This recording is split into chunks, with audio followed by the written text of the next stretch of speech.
Wow, good morning Rudvi. सकाळी उठली आज. काय काय केलं? बस अजून कुठे चालले? बाहेर कशाला ग? आ?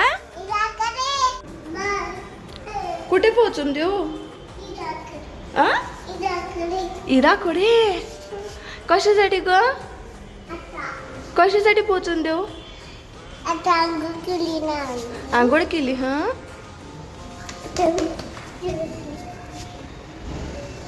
श्श.